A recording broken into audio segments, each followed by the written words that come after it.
Thanks everyone for being here. I feel like we hit the jackpot because we're between the coffee blueberry pie break and lunch. You can see how diverse our panel is up here. I want to ask first, I made the assumption that the topics we're talking about impact each of you in different ways.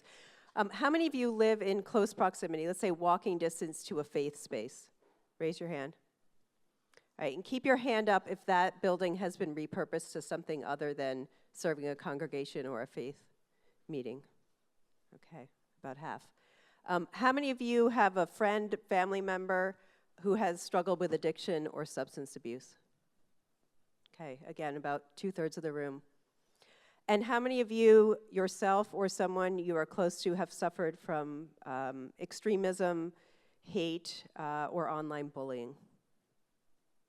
All right, slightly fewer. So you can see where I'm going. So this is the topic that we're going to weave together today with our panelists. And I'm going to ask each of them to talk about, to state who they are, what their work is, and how they contribute in their minds to creating more livable cities and communities. So maybe to my left, I'll start with you, Alex. Thank you so much, and thanks for having us. So I'm Alex Cautarella. I'm the CEO at the Canadian Centre on Substance Use and Addiction, and I'm a family doctor. And it's a real privilege to be here. We've had a real opportunity to work with your institute as well as other leaders around our Small Cities Initiative, which has been really growing. So what we've been around now for 40 years. We're an arm's length agency that works across different levels of government to and with people and community to try and reduce the harms related to substance use and addictions.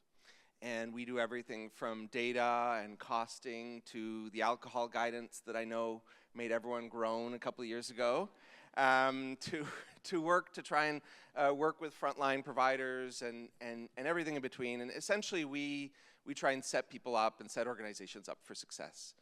And how and why we're here in the Livable Community discussion. So one of the things is, anybody who goes to medical school, you spend many years being taught that you're being taught everything that's really important, and then you get the really great joy of spending the rest of your life understanding that and having these wonderful discoveries that everything that was actually really important, they didn't teach you about. And so this is where I, as somebody who was in an inner city hospital for a long time, found myself increasingly drawn towards what cities are and how they meaningfully mean something. And for us, it was, when we look at the substance use and addiction crises, when we look at all these things, we look at things that now, like, it's shifted in a way, and we're going to talk about this later, that affects everyone and everything and everywhere in a really deeper way than before. And it became clear that a lot of it was a lack of connection, a lack of community. And it turns out it was built into our act that founded us for a long time. It says we were supposed to increase the participation of Canadians in solving these issues. For that's community, that's these kinds of things. And so when we found out that people were struggling with it, this is where our Small Cities Initiative, as well as other things, came up, where we said, okay, we're going to bring mayors, we're going to bring civic leaders together, especially from small towns, and say, what do you actually need to help resolve this hyper-local problem? And it turns out the way they want to make decisions, the things that are important to them, are completely different than anything that's what's important in the addiction medicine space, what's important, or what we thought was important. So this has been a really interesting journey, and we're really privileged to be taking it with the CUI, but as well as the mayors and the communities across the country. Great. Thanks, Alex. I'll go to you next, Eric. Thank you, and thank you to CUI and Mary for including us in this great event. I'm the executive director of the Strong Cities Network. We're celebrating our 10th year of life. We are a global network of 290 cities of every shape and size around the world, focusing on countering hate, extremism, and social polarization. So the idea is to really support more city-led mayoral involvement, local government involvement in prevention of hate and social polarization. And we have our 6th global summit next week in Toronto, and I would imagine that most of you have either never heard of the Strong Cities Network and or are not coming to Toronto, despite the fact that we have over 100 Canadians of the 400 people coming, they're Canadians. And so this gets to the whole sort of nexus that we try to bridge, which is this nexus between community safety, public safety, and the need for more local government engagement, in part because we've learned over the years, similar to what was just shared about what you learn in medical school, is that what you're taught in medical school does not necessarily relate to what communities actually want and need. The safety needs of communities are very different than the perceptions that higher levels of government have about those needs and about those vulnerabilities. And unless you get local government, unless you get mayors, unless you get local council engaged in building this ecosystem of prevention that really starts with understanding the needs and vulnerabilities of the residents they're meant to serve, you won't actually get ahead of these threats. You'll constantly be playing, whether it's online or offline, reactive. And so our whole approach is an ecosystem one where we're encouraging municipalities around the country and around the world to think about their role as a convener, a connector, a conductor of an orchestra, and it's their job as a city to try to bring in the different instruments, whether it's the libraries, the hospitals, the community centers, the faith institutions, the local businesses, the community foundations, to really get them on the same sheet of music about what's driving social polarization in the city, and then how, through a whole-of-city approach that doesn't depend on necessarily resources and guidance from higher levels of government, can take shape. And so we try to bridge the divide between this community of sort of city specialists, urbanists, who think about urban planning and all the great things that cities do on a daily basis and have been doing for years and years and years, with this newer issue of hate and extremism and social polarization and issues like Israel-Gaza that are all of a sudden landing on mayors and city councils' doorsteps in communities thousands of kilometers away from the conflict. And they're faced with, how do I, in addition to doing all the things that I was elected to do in terms of public safety and service provision, how do I also mitigate the impact of this crisis that's creating trauma in different parts of my community? So for those of you who are going to be in Toronto next week and want to learn more about our work and the work we're doing with Canadian municipalities, please let us know, and we'd be happy to have you there. And we look forward to continuing the conversation with all of you and with CUI in the coming days and months. So thank you. Great. Thank you, Eric. Yes, Sam. So my name's Sam. I'm from an organization called Aspire, which is a church, was a church, maybe still is a church, in Kingston. We've taken it and we've transformed it, much like maybe the Dominion Chalmers Church in Ottawa, into a performing arts hub, a community facility, and a space that meets the needs of a whole bunch of different groups within our city. It's been really great. We've, over the last 3 years, we've taken a facility that was maybe in a $60,000, $70,000 per year deficit, which is difficult, into a net positive operation. And it's nice. We're kind of solving two problems by maybe smashing them together, which is we have a lot of these heritage facilities throughout our country which are struggling because maybe they're a church and their congregation has been dwindling, and they've been eating at this 150-year-old fund that they have to protect the building, and that is running out. At the same time, we are building, expanding, and we need the spaces, much like this, but smaller, that can allow people from different organizations, arts groups, etc., to come in and say, this is how we're going to use the space, and go about starting a grassroots organization or an AA group, or we have dance groups or sword fighters or etc. so forth. We need these spaces where we can come together, do what we want, and really generate culture and create a community. So that's what we're doing.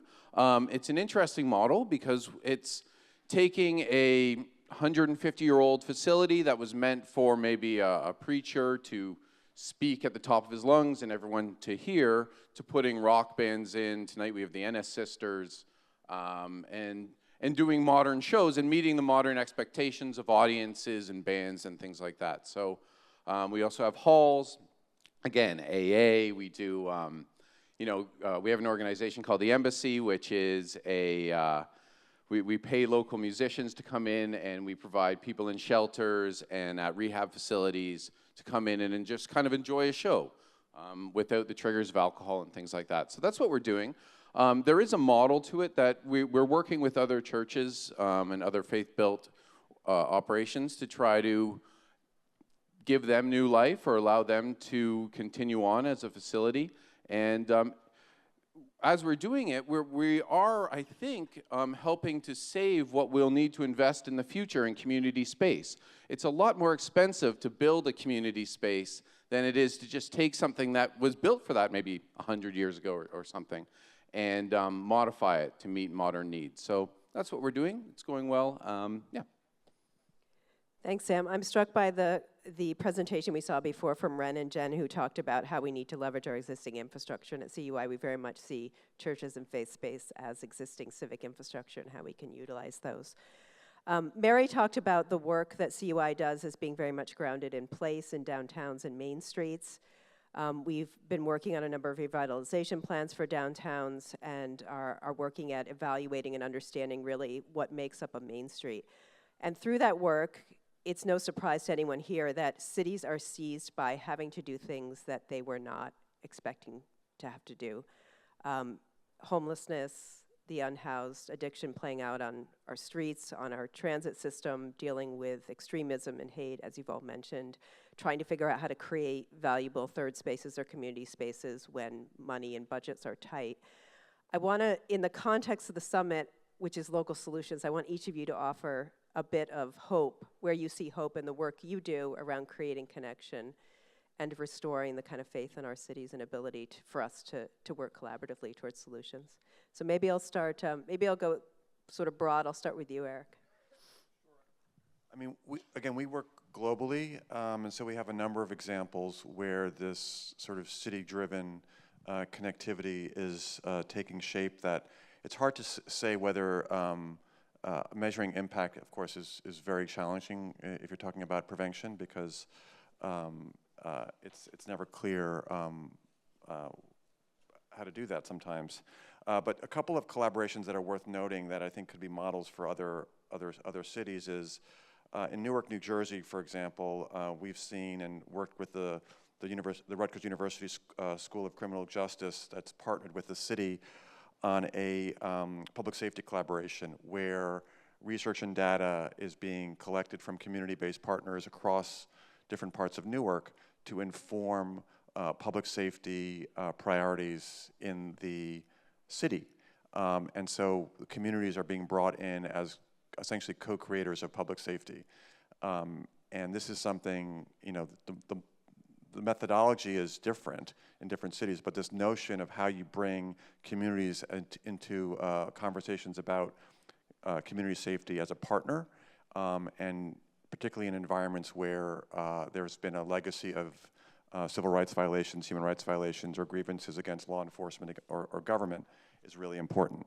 Another, I'll just give two examples. Another area where we see lots of replication possibilities is around city and local government and university partnerships that foster social cohesion among off-campus students and the local community. So there are often tensions between students living off-campus and long-time residents of cities. And we've seen both in Tempe, Arizona with our Arizona State University and Philadelphia with Temple University to create these good neighbor practices where there's actually training being given to students living off campus on how to sort of engage and connect with long-term residents in a productive way.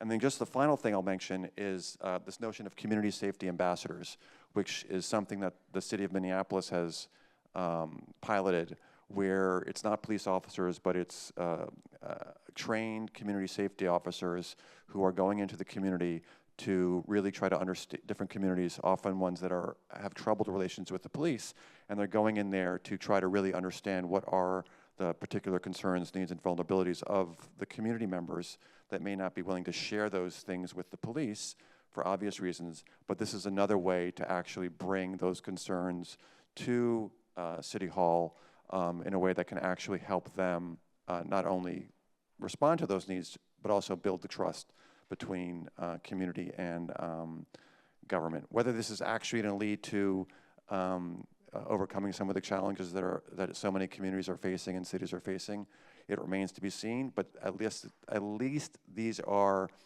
sort of heading in the right direction in terms of really leaning into community connectedness, which is something I think is long overdue. Great, thank you. Sam, maybe I'll modify the question slightly for you, which is we know that we have thousands of faith spaces across Canada that are at risk of being lost to demolition or simple, degradation. What are the sort of key pieces you think to helping to restore these buildings, knowing that they were built for a certain purpose and you have congregations for whom real estate deals were probably not their strong suit? Yeah, so I'll start with, so there is hope. Like, I think just with that first, the hope bit, for our situation, it's working, which is really nice because it had to. 3 years ago, we were looking at the steep deficit. We had maybe 3 years of operational funds in the budget, and if it didn't work, it would have been a disaster. Not just for us, but for the community. It's a downtown, large facility, community space, and has been used that way for 175 years. So it had to work, and it is working, and it's great. And we're thankful because 3 years ago it was very, we really hope. And we didn't have a lot of a model to build off of. We had Trinity St. Paul in Toronto, which we visited. But other than that, it was just kind of like go out and try to do it. There are challenges along the way, and I'm hoping I'm answering your question.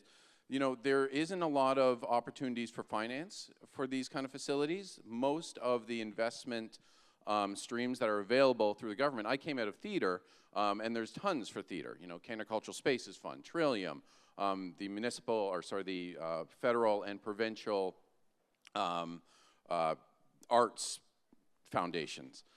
Those don't exist for those spaces. In fact, almost nothing exists for those spaces. So when we were going out and fundraising, because there is investment needed, and the investment is significant, a modern speaker system, modern lighting system, and just the things you need around the building, chairs, all that kind of stuff, it adds up. And so we went out and we were going to private, asking people we knew. It was very, and we were able to raise over a number of years about $1 million, but it was scrappy. Because those investment platforms don't exist, and in fact, will generally exclude these type of spaces, which is difficult. We have a Buddhist center in our space. We do Baha'i feasts. We have Hindu festivals, and all of those kind of things are difficult for granting bodies because of the faith-based nature of them.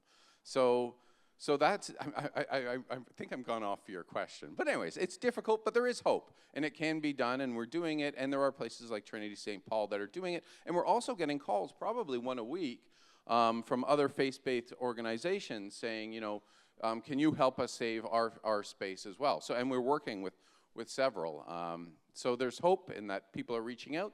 They want to do it. They want to make their space more accessible to a variety of people.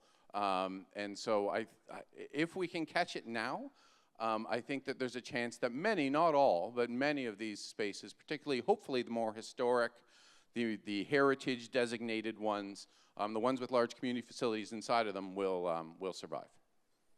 Great, thank you. Eric, I want to pick up on something you said, which is it's hard to measure prevention. We're in a place now where it's easy to wring our hands and feel like there isn't a lack of hope. But I'm wondering, again, sort of reflecting on the previous presentation about we just don't have the data to measure what's going on. I'm wondering how each of you are using data. And maybe, Sam, in your case, it's just knowing what the gap is you need to fill in capital funding or operational funding. Maybe I'll start with you, Alex. How is the data helping us to know what the solution should be? Yeah, well, I think part of the question is, are we always getting the right data?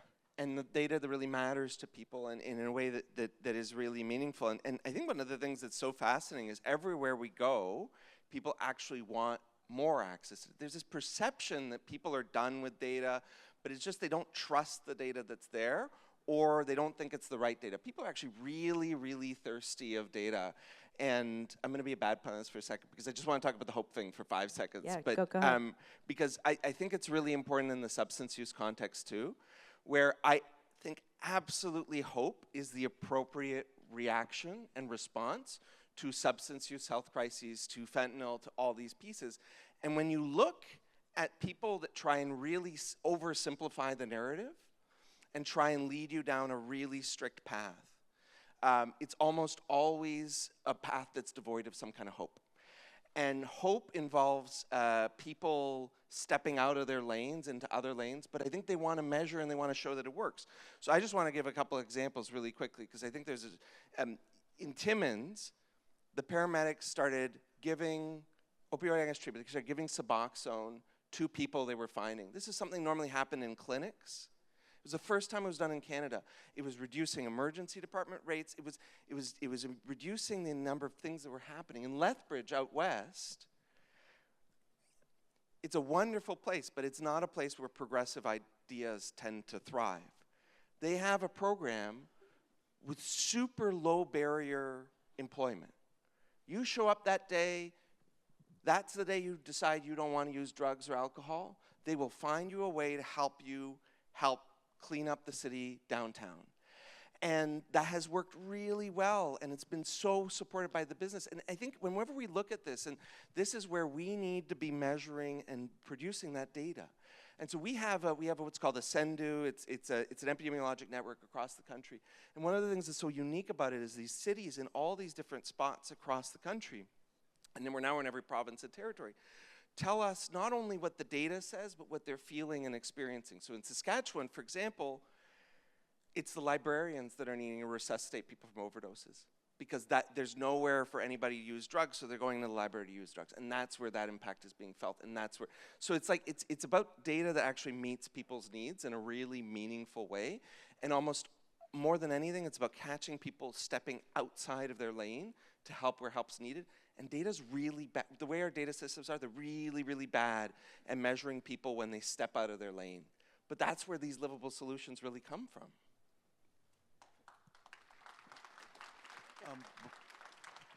Before I respond to the data-related question, I do want to just quickly jump back to the issue of the faith communities and faith institutions. And I think as important as it is to sort of preserve those spaces for each individual faith groups, in this time it's even more important, I think, to create spaces for different faith groups to come together and intentionally create those meeting places. Because as we all know, those are becoming rarer and rarer, and people are sort of gravitating to further and further into their own silos and communities. And so a city, a local government, can actually be a catalyst for those kinds of bridge building initiatives. I mean, one example is the former mayor of Pittsburgh, Pennsylvania. When he was mayor, he would, this was sponsored by, I think, a local mosque, a local synagogue, and a local church. They'd have a Sunday bike ride with the mayor, and they'd each have 4 slots per faith group. And so there were 12 riders, 4 from the mosque, 4 from the synagogue, 4 from the church, and they did a tour of the city with the mayor, going to all the different cultural and religious landmarks in the city as just sort of and they ended up with having breakfast together. It's a very small thing, but it's the kind of thing that could be replicated just about anywhere with no money, very little money, and it's something worth considering. And there are plenty of other examples of cities doing that, often not at scale, often not getting enough attention, but they're happening, and more needs to happen, particularly in these kinds of environments today. But on the data piece, and I think this also speaks to one of the questions we got from the audience, the more that communities feel like their concerns and their needs are reflected in the policies, whether it's transportation policies or community safety policies, and the budget allocations that a city is making, the more they will feel a sense of belonging to that city. And currently, when it comes to issues like hate, extremism, and social polarization, 9 times out of 10, it's law enforcement data that is driving the policymaking and programming decisions. It's not community data. And there are all sorts of reasons for this that are some political, some historical, some what have you. But until we crack that nut, until we find a way for communities and local governments to be sharing back and forth with each other this kind of information, and that the data from even the most historically marginalized communities is being captured in terms of what are their vulnerabilities and concerns as longtime resident or new resident of the city, and that data is being sort of put into the policy and programming making blender, we're going to be in this cycle. And I think this kind of approach is not going to be sort of pushed down from above. It's going to be pushed up from below. And so our goal, one of our goals at Strong Cities, is to see if we can find different examples of how local governments are doing this on a small scale, to start populating the sort of the environment with these examples to show that it is possible, and that eventually it can lead to some changing at the higher levels of government and how they think about these problems. Sam, do you want to add anything to that? Yeah, so I'll jump on that, the question from the audience. So, we find that, in our venue at least, community spaces allow for connections of people. We have, the Seniors Association line dancing. It's people, we're worried about things like the loneliness crisis. Giving people opportunities, low cost, free, to get out of their house and engage with other people is extremely important. And while we're building out, we need to keep these kind of spaces in mind, particularly spaces that are low cost. I think about the AA groups that are at our facility. People coming out and expressing themselves within their community, building a community of supportive people that they meet day to day and make eye contact with each other. Our facility, and I think most faith-based facilities like it, are about, arts is expression. People meeting together, doing something that they love together is expression, right? We're creating these places where humans can come together and express themselves together as a team, a choir, an orchestra, etc. So, from our, small point of view, I guess, as a public facility, we hope at least that we're building towards a more connected community by providing these spaces and providing opportunities for people to meet, gather, and exchange ideas and things like that. Great, thank I you. think the bike ride's a great idea, by the way. We got 3 minutes remaining. So the question up is, can you speak to the sense, the link in the sense of belonging and safety, and how can we strengthen belonging in our cities? And I think, Alex, you wanted to have a go at it. Yeah, so I think one of the things I was thinking about is it was 39 years ago that they signed an Ottawa Charter here in Ottawa. This was the first time that they looked at what we now call the social determinants of health. The world came together 39 years ago in Ottawa. We still haven't been able to make always that connection between environment, belonging, safety, health. And I think we need to spend a lot of time thinking about why people are making the decisions that they do. I think that in our area, you got to look at all these articles, all these media articles that talk about safety issues. Almost always, they portray what's happening as an observer and something that's being seen, as opposed to people that are part of a community that something's happening to. And so how do we shift things so that people feel, because I think that if people feel that they're part of not only the solution, but also the problem, that they will then move towards things that feel more safe. And when we did a survey of small towns across the country, most people care a lot. Most people do have no idea what's actually happening, what programs are being lifted up in their communities. And so when you're talking about churches and spaces that are being used, I think we're moving away in some ways from how do we do everything within our little basket. I'll just give you really quickly an example of one of the things, we would go up to a small town in Nunavut, and there's tons of resource need in Nunavut. I don't want to minimize that. But it's a town of 100 people, and we gave a case example of a young woman who needed some help with alcohol. It didn't matter if it was 100 people, 200 people, every tiny community we went to, they could fill a whiteboard of things that person could be supported with the current resources that they had. And so for some reason, we're having this trouble. And I think part of it is we've gone around, when we're talking about this belonging thing, I think our field has made a big mistake where as things got worse, we do what we do. We professionalize a profession. And then we tell everyone, you don't have the answers. It is the experts who have the answers. And now we're experiencing this death of the expert. And we can go into an environment of the death of the expert where people feel unsafe and low trust, or they can end up with this higher trust where they feel like they're getting the data. They feel this, because I truly believe if they feel that they are part of the problem, part of the solution, then that sense of belonging and safety come together very, very easily. And I think that there's huge potential and huge hope for there, and it allows for these hyper-local solutions.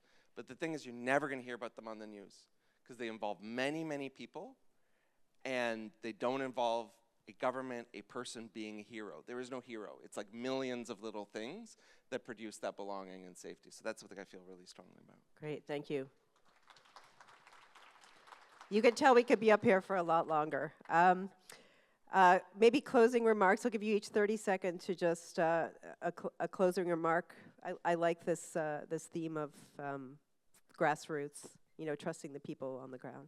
I mean, I think from our perspective, it's how can councils, local councils, and local governments create more linkages with different communities, whether it's through youth councils, whether it's through these community ambassadors, whether it's through going out into the community, meeting them where community members are, rather than just waiting for them to come to city council meetings, finding out ways to engage with them online, because a lot of community members are simply never in the offline space. They're spending so much time online, and how can the local government really engage with them there? I think it's all these different connections with community members that have to be strengthened with intentionality, and I think that's one of the challenges. There's so, as you mentioned, there's so many different little initiatives out there that are individually great, but because there is no connector, convener, coordinator of them, the sum of the parts is less than the whole, whatever the expression is. All right. 15 seconds to Sam, okay. Alex, and then we can all talk at lunch. Okay, I'm going to be quick. So, you know, unfortunately, with faith-based spaces or faith-built spaces, we're on the clock a little bit. I did visit one. We built this season. All these musicians coming in. I arrived. The city fenced off the building. The building was falling over. So the solution for these has to happen, unfortunately, right now, or we're going to see a lot more faith-built institutions just gone, and we won't be passing them on to our future generations as they were passed on in our city. When I walk around the city, some of the most beautiful buildings, and maybe, I don't know, but the architecture is beautiful, and we're going to lose it unless something is done very, very quickly. And there is a solution, but we have to do it. Sorry, I wish that was more hopeful, but it's TikTok, unfortunately. All right, Alex, I'll give you the last word. I get 5 seconds now? Okay. So I just want to say that I hope you look in the next couple months. We're going to be releasing some costing data across various sectors in the country. I think if there's one thing that I'm learning, it's reach out to another sector and make that network of things with people that you wouldn't normally share time and energy with, because livable cities are about, I think, those kinds of connections. I think we need to be realistic about not only the crisis we see, but the fact that a huge proportion of the people that live in our cities are either having issues with substance use or did in their past. And are we creating an environment that is as good for them as it is for everyone else? And I think if we can do that, then we're in good shape. Great. We're going to leave you with hyper-local and multi-solving. Thanks, everyone.